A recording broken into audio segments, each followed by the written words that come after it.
Hello and welcome to this week's coffee vlog. It's Friday the 26th of May and I'm heading home. It's 6 o'clock actually. It's been a fairly busy week and I am cooked now, to be honest. I'm totally and utterly overheating, man. It's not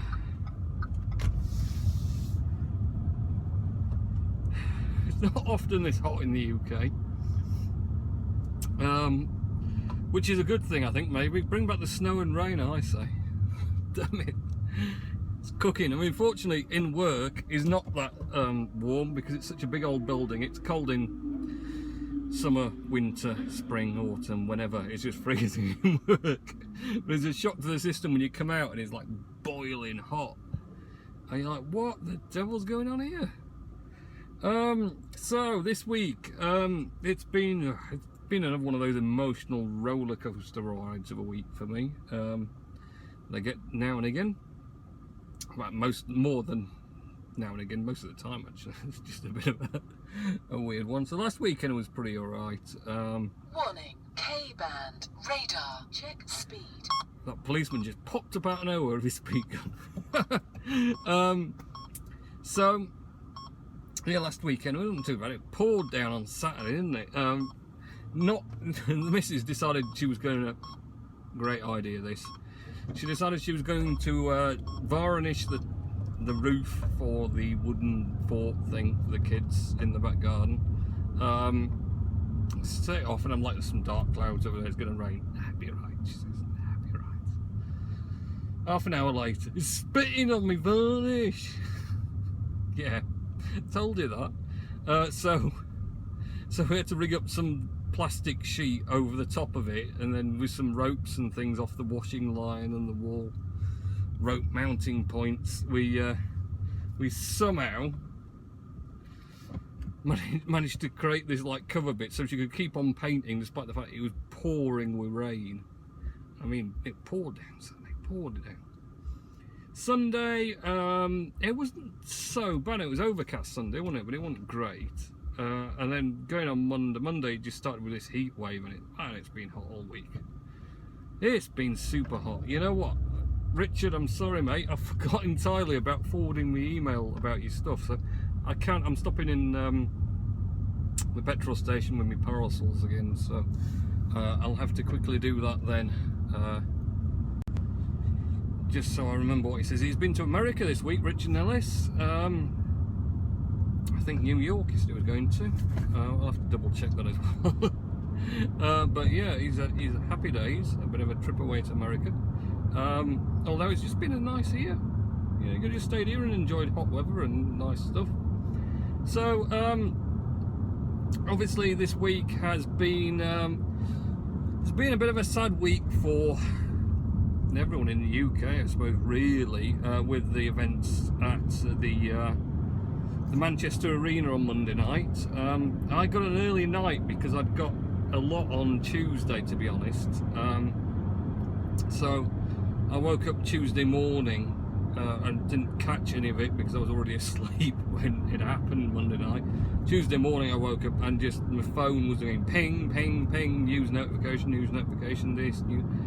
And the thing about it was I'd got to drive to Manchester Airport Tuesday morning, and of course the fact that this happened made that a very difficult job. Now, I'm not sort of wanting to say, you know, disregard for there's some 20 odd people died because of this attack, and I don't want to sort of say, oh well, my day was really harder because of that, you know, because they died and my day was just a bit longer, but it wasn't the day to be driving to Manchester. So it's very sad. Obviously it's sad for the families involved that have lost loved ones, and people who are injured as well, because there's so many more people injured, not just the ones that died because of something that's just really stupid and pointless.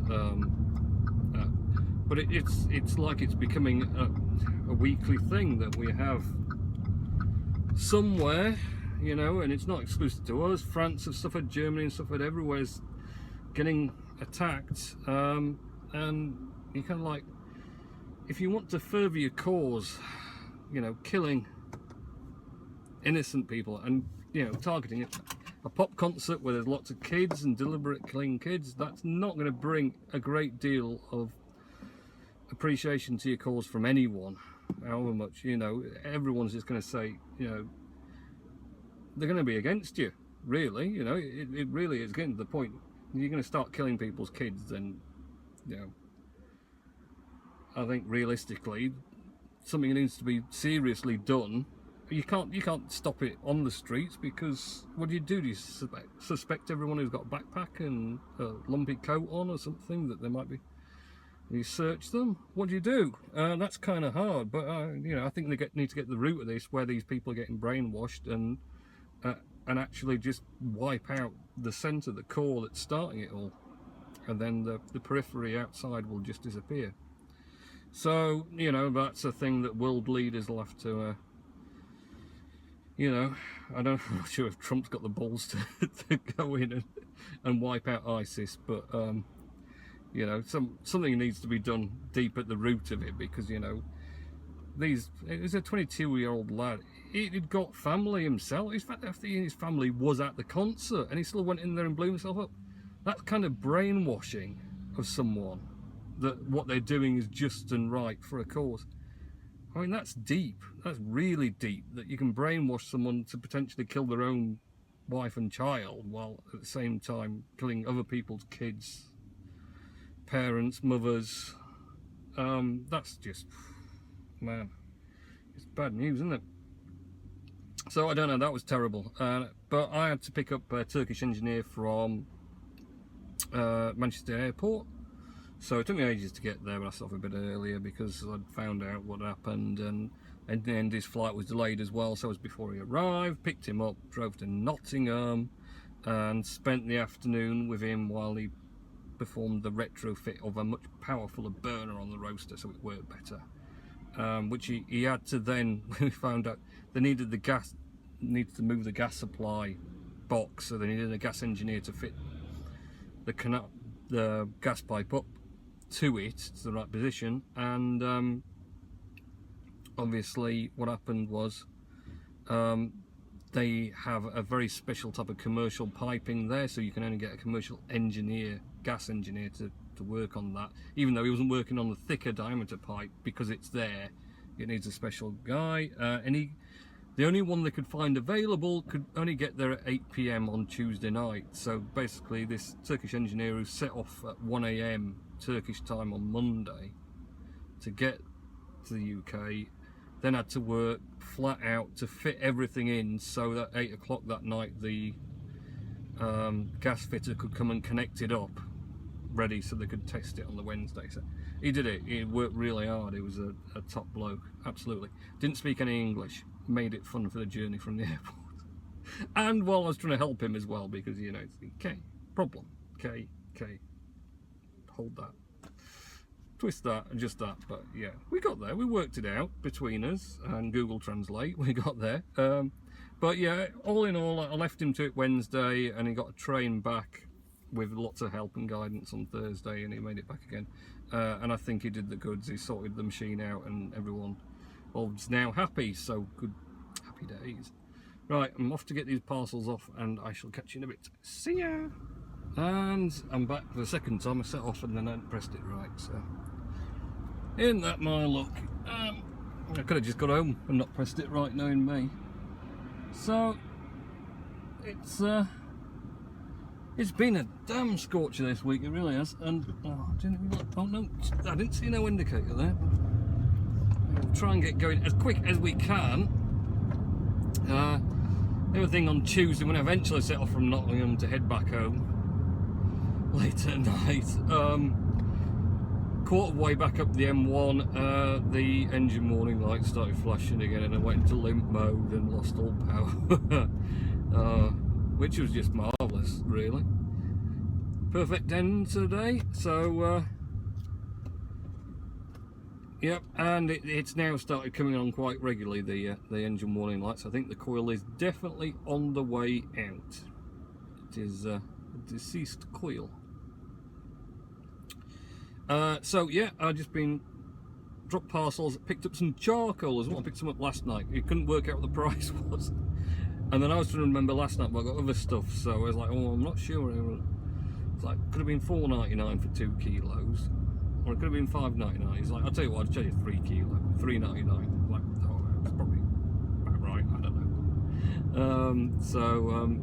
Because it's been super hot, so the missus has been on a barbecuing mission. So I've had 3, this will be the 3rd night now where my diet has basically consisted of meat cooked on a barbecue. So lots of meat cooking going on, lots of chicken and lots of sausage and some beef steaks and burgers and things. So yeah, so barbecuing again tonight because of the lovely hot weather. And yeah, so that's it. So work has been, like I say, it's been pretty hectic for some reason.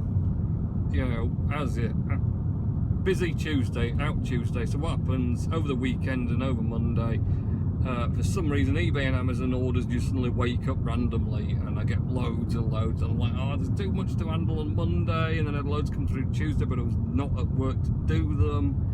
So Wednesday it was all rushed to get more of them out and hope that they weren't going to get there too late for people, because someone should have left Tuesday. And it was like just typical the week before. It was like, you know, 1 or 2 a day, and then all of a sudden you're getting 20s a day, and like, why is it suddenly starting? And then it's gone quiet again when I got time at the end of the week. Warning, now, risk zone, speed so 30 miles per hour. yeah, that was a bit of a thing as well. That kind of did me in. Oh yeah, regarding that as well, Bob Bell was made a comment on my last video about whether the radar detectors were legal or not. Well, this is from a UK company, Bob, Aguri,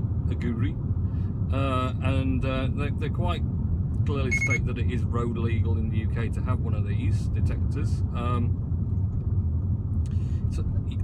Safe to use in Europe as well, but not in France. 30 miles per hour. They are actually illegal in France, and it's illegal to have it even if it's not plugged in and working or anything. Just if it's in the vehicle and they find it, you'll get a fine even for that. So that's interesting that France sort of banned them. But for the most part, I think for me the GPS is the best thing. While I was doing all that driving on Tuesday, going through like on the M62, you have all the variable speed limit cameras now, and it knows via GPS. It knows which gantries have the actual cameras on, because there's gantries that have the camera sign but they don't have cameras on, and then there's ones that do have the boxes on for each lane. And normally you sort of play that guessing game. You're looking up at the gantry as you're driving along the motorway. Can I see a grey box on the far side, but they've got signs covering them and stuff. It's pretty tricky, so it's a bit haphazard if you're doing that way. But it alerts, and I noticed it was alerting only on the ones that did have the grey boxes. When I gone past and look in the rear view, you can see them clearly then, of course. Radar, check speed. And when it warned me, it was correctly warning me that they were there. So I was quite impressed about that. That's quite a good feature as well, because it's something that the sat-nav built-in thing doesn't do. It doesn't detect those motorway gantry ones, and it doesn't detect the variable speed as well, the specs, which again this picked up that I was in a on the M62.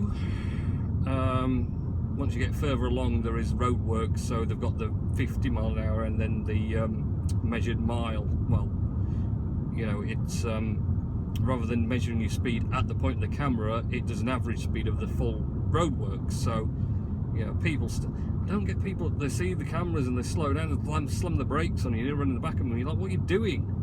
You know, that one camera is not measuring your speed. Every single one you pass throughout the section of it, if you go along the full section of this roadworks, every single camera pictures you, and it works out the distance you've covered, what speed you were doing. So there's no point slowing down at the camera and then speeding up afterwards, because, you know, it'll still work out your average speed over the distance. So if you're doing more in between, it'll know. So no point slamming your brakes on the last minute. You just need to make sure you're doing, on average, the 50 miles an hour for the zone. You can a little tweak over it a little bit. So again, I could tell with the GPS speed on this new gizmo, my car is about 2 or 3 miles an hour faster reading on the speedo than I'm actually going, so I've always been that little bit safer.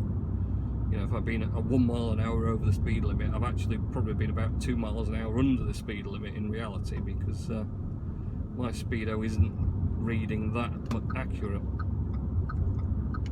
which is good to know. And it's nice to just be able to see that actual GPS speed, so you can just verify that you're not going too fast. So on the whole, after a week and a half of having this little camera detector gizmo, obviously for that big long journey it was a godsend, because I did a lot of travelling on roads I've never been on before, and that did involve a lot of speed cameras about. So